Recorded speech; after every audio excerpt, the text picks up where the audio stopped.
Hello coffee, double sugar.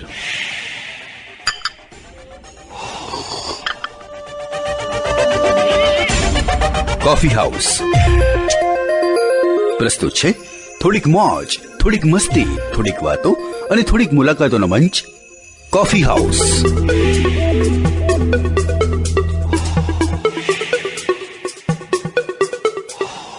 મિત્રો નમસ્કાર. મિત્રો આપનું સ્વાગત અને આજના આપણા મહેમાનનું સ્વાગત કરીએ.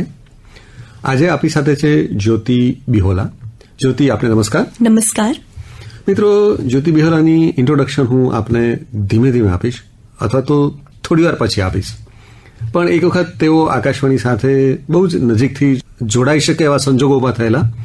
તેઓ આકાશવાણી માટે યુવાણી ટીમમાં એમની પસંદગી થયેલી, પણ તેઓ એ કાર્ય પછી આગળ ન વધારી શક્યા.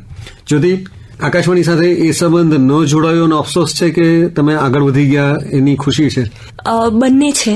ન જોડાવવાનો અફસોસ બહુ વધારે છે કે એ વખતે અગર મને આ ઓપોર્ચ્યુનિટી મળી હોત તો કદાચ હું હજી આગળ હોત અને મારા પાસે જે સ્ટાર્સ છે એમાં એક વધારે સ્ટાર ઉમેરાયો હોત. તો એનો અફસોસ જરૂર છે. પણ પછી મેં મૂવ ઓન કર્યું અને એના પછી મેં પોતાની વોઇસ ઓવર જર્ની પોતાના જર્નલિઝમના ફિલ્ડથી, ન્યૂઝના ફિલ્ડથી મેં સ્ટાર્ટ કરી. અચ્છા, હવે આપણે વોઇસ ઓવર આર્ટિસ્ટ તરીકેની તમારી અત્યારની ઓળખ છે એ વિશે આપણે વાત કરવી જ છે. જી. જ્યોતિ, આપણું હંમેશા આપણું જે ઘડતર હોય એ બહુ મહત્વનું હોય. જી. કારણ કે એક પાયો જે બને એ પાયા ઉપર પછી આપણે આગળ વધતા જઈએ. જી. એક દિશામાં આપણે આગળ વધીએ અને પછી આપણી ઓળખ બને. જી. અત્યારે તમારી જે ઓળખ છે એ વિશે આપણે વાત કરવી છે. પણ એ પહેલા તમારું જે આપણે કહ્યું ને કે જે વર્ષોમાં તમારું ઘડતર થયું એની થોડી વાત કરશો? જી. તમારા બાળપણના વર્ષોની, તમારા અભ્યાસની, પછી તમે કઈ રીતે એક ચોક્કસ ક્ષેત્રમાં તમે આવ્યા એની થોડી વાત તમારા શબ્દોમાં કહેશો? જી. હું ઝેવિયરાઇટ છું અને મેં ઝેવિયર્સથી પોતાનું સ્કૂલિંગ કર્યું હતું અને પછી મેં કોમર્સ કર્યું. અને કોમર્સ પછી મારી એક ફ્રેન્ડ છે, બેસ્ટ ફ્રેન્ડ છે, એનું નામ ઈશા છે અને એણે મને બહુ જ મોટિવેટ કરી કે you are actually made four journalism. કારણ કે હું બહુ જ સ્ટ્રોંગ છું, બોલ્ડ છું. તો મને લાગ્યું કે હા, અને મારે એકચ્યુઅલી સોસાયટીમાં થોડો ચેન્જ પણ લાવવું હતું કે કારણ કે બહુ વખત એવું થયું કે કદાચ મારા પાસે પાવર હોત તો હું કંઈક કરી શકતી હોત. તો એના મોટિવેશનથી મેં જર્નલિઝમમાં એપ્લાય કર્યું અને ત્યાં મારું સિલેક્શન થઈ ગયું અને પછી મેં પરસ્યુ કર્યું. એટલે એક રીતે જોઈએ તો જર્નલિઝમમાં માસ્ટર્સ તમે કર્યું. એક્ઝેક્ટલી. જી. હવે જર્નલિઝમમાં જયારે માસ્ટર્સ કરે ત્યારે આપણી પાસે ઘણા બધા વિકલ્પો હોય છે. જી. એ આપણે પ્રિન્ટ મીડિયમમાં જવાનો વિકલ્પ હોય, આપણી પાસે ઇલેક્ટ્રોનિક મીડિયમમાં જવાનો વિકલ્પ હોય, આપણી પાસે ડિજિટલ મીડિયાનો ઘણા બધા વિકલ્પ હોય. જી. તો એમાંથી તમે કયો વિકલ્પ પસંદ કર્યો, કઈ રીતે તમે આગળ વધતા ગયા? એમાં થોડા વળાંકો બી આવ્યા હશે, થોડા આપણે કહેવાય ને કે થોડા આપણે આપણી પસંદગીના વળાંકો હોય, થોડા આપણે લેવા પડેલા એવા વળાંકો હોય. એક્ઝેક્ટલી. એની વાત કરશો? જી સર. એકચ્યુઅલી જ્યારે મેં કમ્પ્લીટ કર્યું જર્નલિઝમ ત્યારે મારું કેમ્પસ પ્લેસમેન્ટમાં એક રેડિયોમાં થયું હતું મારું સિલેક્શન અને એક ટેલિવિઝનમાં પણ થયું હતું. એક્ઝેક્ટલી. તો પછી મને વધારે મારો ઝુકાવ હતો રેડિયો ટુવર્ડ્સ પણ, અને બીજી તરફ મને એવું પણ હતું કે મારે જર્નલિસ્ટ બનવું છે. બરાબર. અને I wanted to be a news presenter first. તો બહુ વખત એવું થયું કે હું અસમંજસમાં હતી કે કેવી રીતે હું શેમાં આગળ વધું. પછી એ વખતે મેં મારી જે સેલરી હતી એના તુલનામાં મેં એને પ્રાયોરિટી આપી અને રેડિયોમાં મને થોડી ઓછી સેલરી મળી રહી હતી અને ટેલિવિઝનમાં મને બહુ બધા સ્કોપ્સ પણ દેખાઈ રહ્યા હતા. હું જર્નલિસ્ટ બની શકું છું, હું વોઇસ ઓવર આર્ટિસ્ટ બની શકું છું, હું ન્યૂઝ પ્રેઝેન્ટર પણ બની શકું છું. અને રેડિયોમાં ખાલી એક જ ઓપોર્ચ્યુનિટી હતી કે હું એક આરજે બની શકીશ. તો મારો ઝુકાવ થોડો ટેલિવિઝનના પ્રત્યે થયો અને પછી મેં એ જોઈન કરી લીધું. બરોબર. તો એક ટેલિવિઝન ચેનલ જોડે તમે કામ કર્યું. જી. પછી મને લાગે છે કદાચ તમે આપણે જેને પ્રિન્ટ મીડિયા માટે મુદ્રિત માધ્યમ એની જોડે પણ તમે જોડાયા. Exactly sir. પહેલા હું જ્યારે મેં મારું એકચ્યુઅલી સૌથી પહેલા હું એ કહેવા માંગીશ કે મને ગુજરાતી બિલકુલ નથી આવડતી. ભલે હું ગુજરાતી છું પણ મને ગુજરાતી સમહાવ નથી આવડતી કારણ કે મારું જે બેકગ્રાઉન્ડ હતું એ ઇંગ્લિશનું ટોટલી તમારો અભ્યાસ હતો. એક્ઝેક્ટલી. તો એ વખતે અને ઘરનો માહોલ પણ મારો ફ્રેન્ક હતો તો ગુજરાતી એકદમ ટિપિકલ ગુજરાતી બોલાવતી નથી. અને પછી TV9માં હું મારા 7 to 8 અવર્સની જોબ હતી અને હું 12 13 14 કલાક હું મારી જે ટેલિવિઝનમાં જોબ હતી ત્યાં હું આપતી હતી અને વાંચતી હતી બહુ બધું.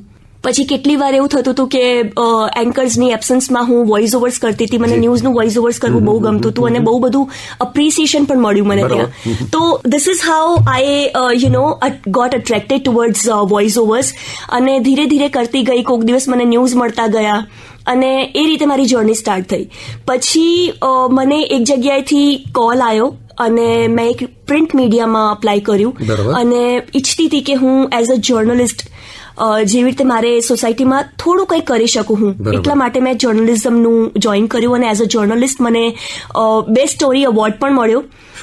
વિમેન માટે એક જગ્યાએ એ લોકોએ હેલ્થ અને સેનિટેશનમાં મને મળ્યો હતો એવોર્ડ. તો સ્ટોરી શું હતી એની વાત કહી શકશો તમે? જી, એ એકચ્યુઅલી 100 ફિમેલ્સ હતી જે પોતાના પૈસેથી, પોતાના જે પૈસા હોય છે એને સેવ કરીને એ લોકો ટોયલેટ્સ બનાવતા. કારણ કે મોદીજીનું એવું હતું કે ઓપન ડેફેકેશન બંધ કરવું છે, તો એને પ્રમોટ કરવા માટે એ લોકો પાસે ફંડ્સ નહોતા. કારણ કે ઓબ્વિયસલી એ ગામમાં હતા તો એમને કોઈ સપોર્ટ કરનારું પણ નહોતું. પણ એ ફિમેલ્સે, બધી ફિમેલ્સે ભેગા થઈને આ લોકોએ ડિસિઝન લીધું અને ઓપન ડેફેકેશનને મતલબ એના અગેન્સ્ટમાં કામ કરવા માટે, એ લોકોએ ટોયલેટ્સ બનાવવા માટે એ લોકોએ પોતાના સેવિંગ્સમાંથી પૈસા, પોતાનું કોકે ઘરેણાં મૂક્યા, કોકે પોતાની સેવિંગ્સ મૂકી અને એવી રીતે એ લોકોએ બનાવ્યું. અને એ સ્ટોરી મારી સિલેક્ટ થઈ અને મને આખા ગુજરાતમાંથી best story in health and sanitation મળ્યું. તો I got so happy for that. That was my first achievement which I have actually done. So I was so happy and thanks to my parents who have supported me. Exactly. એટલે એક રીતે જોઈએ તો આપણે જે ક્ષેત્રમાં આગળ વધવાના ઈચ્છતા હોય એ ક્ષેત્રમાં આપણી કાર્યની નોંધ લેવાય એનો એક ખુશી હોય. એક્ઝેક્ટલી. એ વખતે પછી મને લોકો જાણ માંડ્યા કે જ્યોતિ બિહોલા નામની કોઈ છોકરી છે અને જે આવું કંઈ કામ કરી રહી છે. મેં જે ડિફરન્ટલી એબલ્ડ લોકો છે એ લોકો પણ માટે બહુ બધી સ્ટોરીઝ કરી છે. તો સોશિયલ સ્ટોરીઝ કરવામાં મારું નામ બહુ આગળ વધ્યું હતું. તો મિત્રો, ફરી એકવાર આપનું સ્વાગત આપણા કાર્યક્રમમાં. અને જ્યોતિ બિહોલા જે આપણી જોડે છે એમનું પણ સ્વાગત કરીએ. જ્યોતિ, આપણે તમારી કારકિર્દીની શરૂઆતની વાત કરી, પછી એક મોટો બ્રેક અથવા તો એક મોટો વળાંક તમે લીધો, તમે વોઇસ ઓવર આર્ટિસ્ટ બન્યા. તો એ જે તમારી અત્યારે ઓળખ છે, તો એની શરૂઆત કઈ રીતે થઈ? જી સર, હું મીડિયામાં હતી અને મારા લગ્ન થયા અને ઓબ્વિયસલી લગ્ન થયા હોય પછી આપણે એટલું બધું ટાઈમ ના આપી શકીએ અને આપણી જર્નલિઝમની ફિલ્ડમાં જે મીડિયાની જોબ હોય છે એમાં તો we have to be on toes 24/7. તો it was not possible for me to cope up with both the situations at the same time. અને એટલા માટે જ મેં પછી ઘરે વિરામ લીધો અને પછી ઘરેથી જ મેં પોતાનું હોમ સ્ટુડિયો સેટઅપ રેડી કર્યું અને પછી ધીરે ધીરે ઈ લર્નિંગનું પ્રોજેક્ટ એનજીઓઝ માટે મેં કામ કર્યું. પછી એડવર્ટિઝમેન્ટ્સ મળી. એવી રીતે પછી હું સોશિયલ મીડિયા ઉપર બહુ એક્ટિવ છું અને એટલા માટે લોકોએ મને ઓળખવાનો પ્રયત્ન પણ કર્યો અને એ લોકોએ મને બહુ સપોર્ટ પણ કર્યો. અને એવી રીતે જ લોકો મને ઓળખવા માંડ્યા અને મને અપ્રોચ કરવા માંડ્યા અલગ અલગ પ્રોજેક્ટ્સ માટે. જી, વોઇસ ઓવર પ્રોજેક્ટ. અચ્છા, એક જે સૌથી પહેલી જે શરૂઆત હોય એ હંમેશા આપણને યાદ રહી જાય. તો સૌથી પહેલો વોઇસ ઓવર તમે કોઈ ડોક્યુમેન્ટરીને અથવા કયા પ્રોજેક્ટને આપેલો એની થોડી વાત, અને એમાં તમને જે પ્રશંસા મળી એની થોડી વાત કરો. જી સર, એક એજ્યુકેશન બહુ જ વાઇટલ રોલ પ્લે કરે છે એક ફિમેલમાં અને એ પ્રમાણે જે બાળકો જે છે વંચિત રહે છે ભણવાથી, તો એ લોકો માટે એક ઈ લર્નિંગ પ્રોજેક્ટ ચાલતો હતો. તો ત્યાં એક વ્યક્તિએ મને અપ્રોચ કર્યો કે શું તમે આટલા ઓછા પૈસામાં કામ કરી શકશો? મેં કીધું કે હા, I am okay with it. I don't want to think of money at present. I just want to excel in this industry. તો એ રીતે પછી મેં 2-2.5 વર્ષ સુધી કામ કર્યું, પણ સમહાવ એના પૈસા મેં આજ સુધી લીધા નથી અને મને અને એ પછી મને એવું લાગ્યું કે this is the good way to excel in this field. બરોબર. તો આ એક શરૂઆત થઈ. પછી તમે વોઇસ ઓવરમાં કયા કયા પ્રકારના પ્રોજેક્ટ કર્યા, કયા કયા પ્રકારના કેરેક્ટર્સ ભજ્યા, એની માટેની તમે પૂર્વ તૈયારી કઈ રીતે કરો છો એની થોડી વાત કરો. જી સર.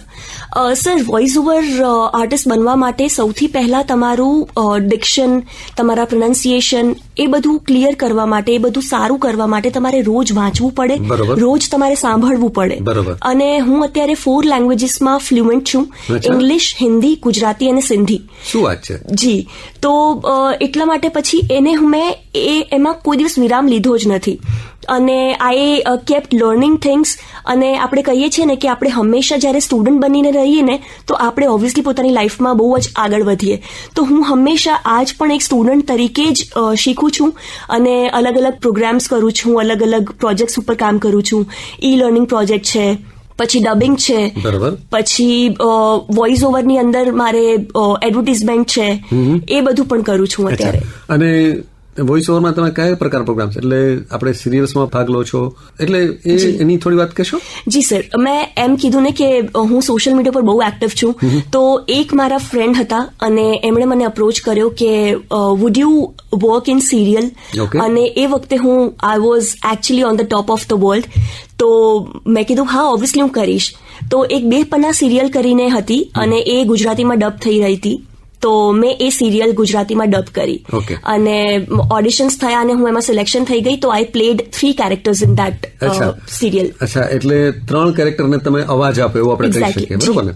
તો કેરેક્ટરની વિવિધતા શું હતી, પછી કેરેક્ટરની વિવિધતા પ્રમાણે તમે કઈ રીતે તમારા અવાજને ઢાળો છો અથવા કઈ રીતે તમારા અવાજને એડજસ્ટ કરો છો, એની થોડી વાત કહેશો?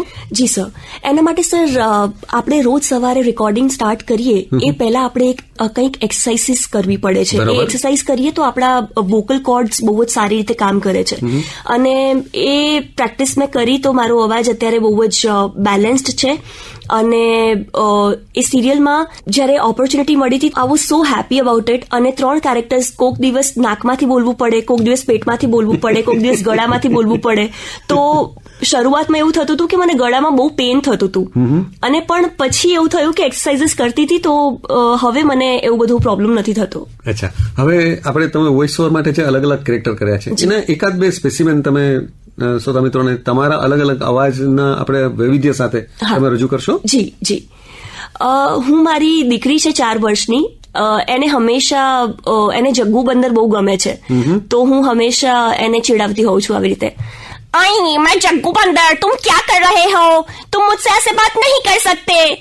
વાહ. અને પછી કોક દિવસ હું અલગ અલગ કેરેક્ટર્સ જેવી રીતે કે મને એ કે મને આ બનીને બતાવ, આ બનીને બતાવ. તો હું એક ઓબ્વિયસલી એ લોકોના જેવા અવાજ નથી કાઢતી હું, પણ મારી દીકરીને હું એન્ટરટેન કરતી રહું છું. તો એક અમેરિકન એક્સેન્ટમાં છે. આપણે કહી શકીએ કે જ્યારે ફોન કોલ થતો હોય ત્યારે આપણે વાત કરી શકીએ તો આવી રીતે છે કંઈક. Hi, this is Catherine George calling on behalf of the dental office, checking on the patient's eligibility and dental benefits. And before proceeding further, I would like to inform you that this call is being recorded for training and quality purpose. Thank you. એક IVR જેવું છે, તો I can do this as well. પછી એડવર્ટાઇઝમેન્ટ્સ પણ હોય છે અલગ અલગ.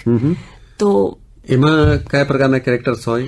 એમાં તમારે બહુ લાઉડ, એ આપણને ક્લાયન્ટ કે તમારે કેવું જોઈએ છે. તો એક કેરેલા ઉપર હતું ટોરિઝમનું, તો એમાં મેં કર્યું હતું કેરેલા કી સફર શક્તિ કે સંગ, એવી રીતે. અરે વાહ. જી. તો જ્યોતિ, એવું લાગે છે કે તમે ખરા અર્થમાં આ તમારું જે કામ છે ને એન્જોય કરો છો? જી, બિલકુલ એન્જોય કરું છું. અને એ પ્રતિબિંબિત થાય છે તમારી આ વાતચીતમાં. જી. જ્યોતિ, તમે વાતમાં શરૂઆતમાં ઉલ્લેખ કર્યો કે તમે બહુ વાંચતા હતા. શું વાંચતા હતા અને શું તમારી એક ચોક્કસ પ્રકારના પુસ્તકો અથવા ચોક્કસ પ્રકારના લેખકને તમે પસંદ કરતા હતા, એની થોડી વાત કહેશો? સર, મને એકચ્યુઅલી હું કોઈ પર્ટિક્યુલર લેખક માટે નથી વાંચતી. હું ન્યૂઝપેપર કંઈ પણ વાંચવાનું, જેવી રીતે કે હું રસ્તામાં જતી હોઉં તો બોર્ડ્સ વાંચતી હોઉં છું, પછી બુક્સ વાંચતી હોઉં છું. તો મારું કોઈ પર્ટિક્યુલર ટેસ્ટ નથી. એનું કારણ છે કે મારું ફોકસ ફક્ત ને ફક્ત સારું પ્રેઝન્ટ કરવું છે. એટલા માટે હું કોન્ટેન્ટ ઉપર ફોકસ ના કરીને હું એ જે લખાયેલું છે કેવી રીતે એને પ્રેઝન્ટ કરવાનું છે, મારું ફોકસ હંમેશા ત્યાં જ હોય છે.